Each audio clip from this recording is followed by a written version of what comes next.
Assalamualaikum, halo kawan-kawan. Perkenalkan, saya Dea Amalia dari kelompok 5. Kami akan membahas mengenai cyber sabotage and extortion. Berikut anggota dari tim kami, yaitu Dasi, Luis Juwairia, Mila Kartika, dan Muamanah Widya Ika Pratiwi. Apa itu cyber sabotage and extortion? cyber sabotage adalah kejahatan yang dilakukan dengan membuat gangguan, perusakan, atau penghancuran terhadap suatu data, program komputer, atau sistem jaringan komputer yang terhubung dengan internet. Cyber extortion adalah kejahatan yang melibatkan serangan atau ancaman serangan ditambah dengan permintaan uang untuk mencegah atau menghentikan serangan tersebut.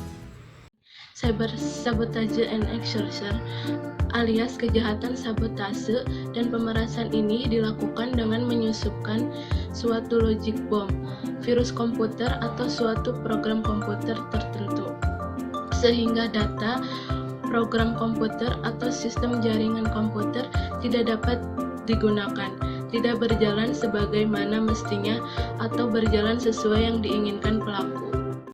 Bom ini akan ditempatkan atau dikirimkan secara diam-diam pada suatu sistem komputer yang menjadi target dan akan meledak bila pemicunya diaktifkan berdasarkan pemicu yang digunakan. Logic bomb digolongkan menjadi 3, yaitu yang pertama software bomb, yang kedua logic atau condition bomb,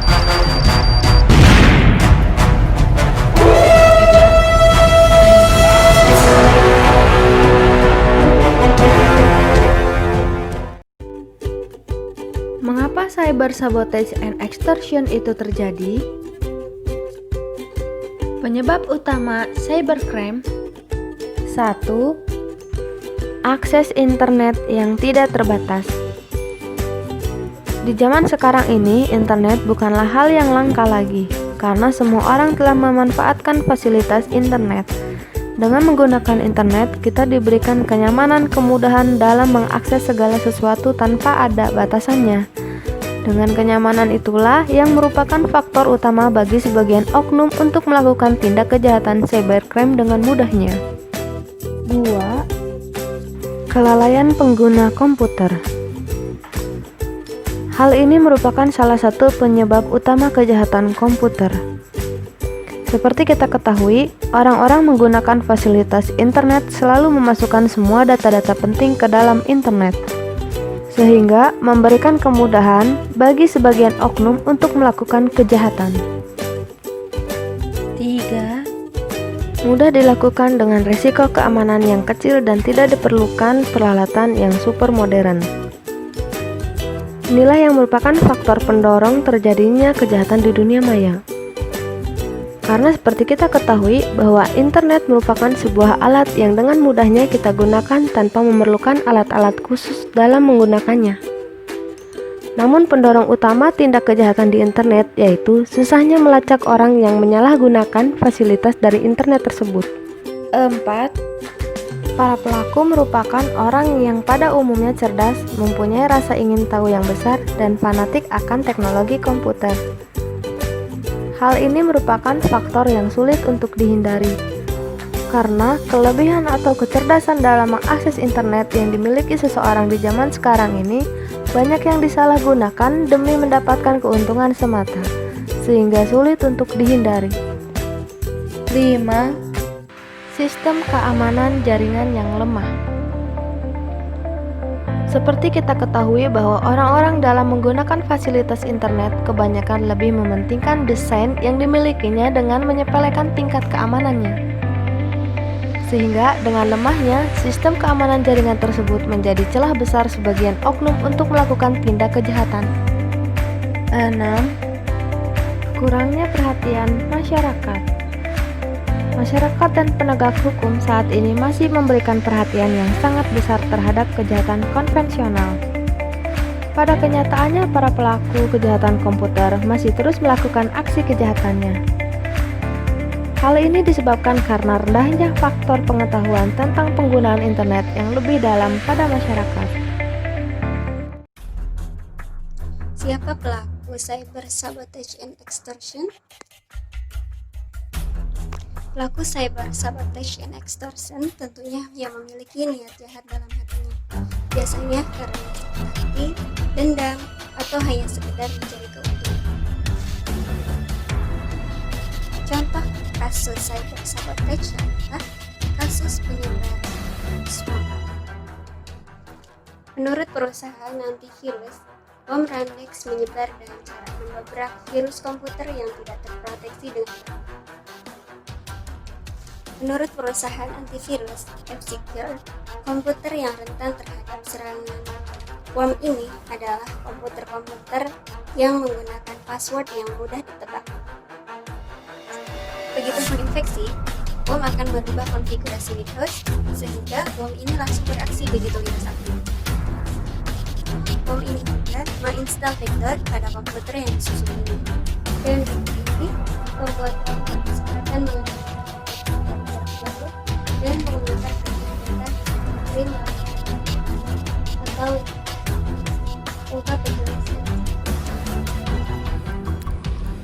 Adapun kasus cyber sabotage and extortion yang pernah terjadi di Indonesia pada tanggal 13 Mei 2017, yaitu sistem komputer Rumah Sakit Harapan Kita dan Darmais di Jakarta diserang oleh sejenis program jahat atau malware bernama WannaCry.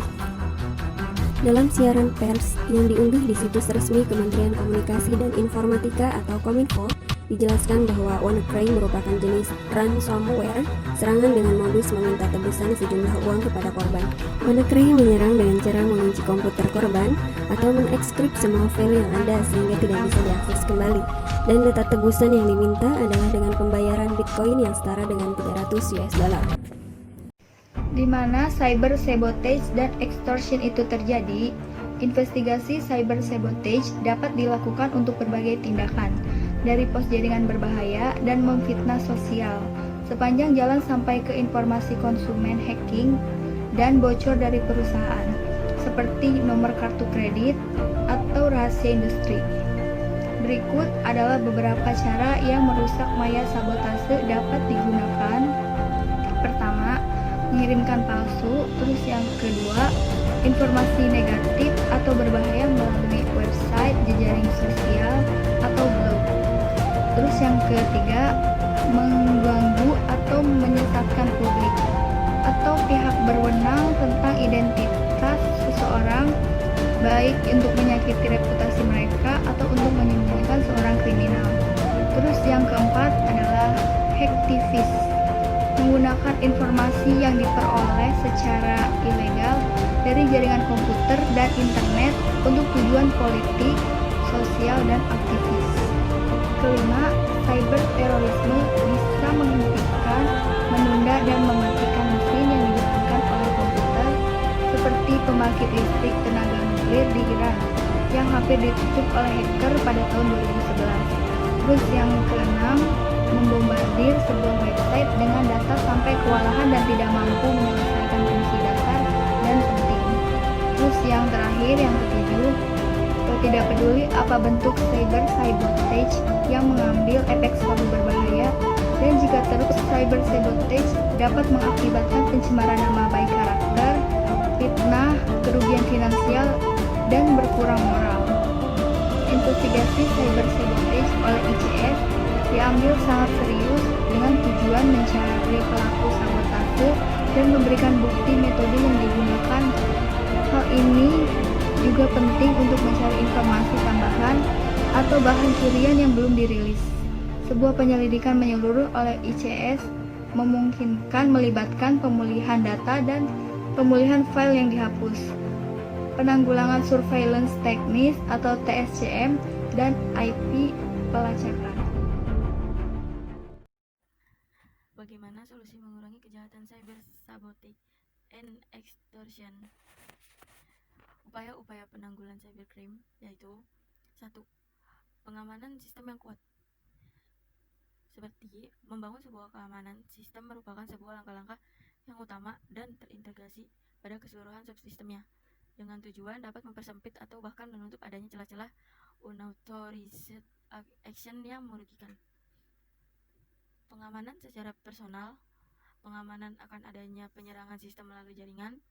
Berbagai perangkat lunak keamanan sistem meliputi Internet Firewall, kriptografi, dan Secure Socket Layer atau SSL. 2. Penanggulangan global.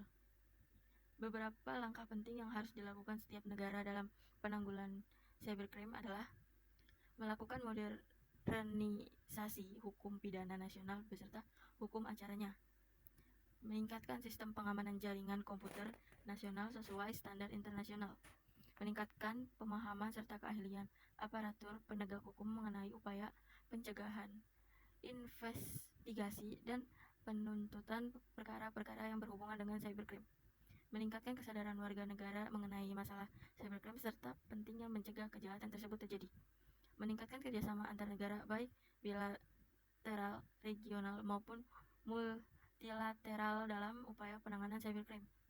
3. Perlunya cyber law.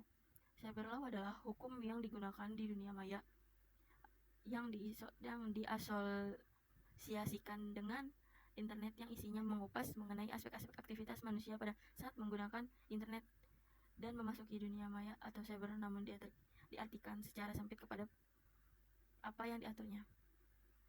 4. Perlunya dukungan lembaga khusus. Lembaga khusus baik milik pemerintah maupun NGO atau non-government organization diperlukan sebagai upaya penanggulangan kejahatan di internet.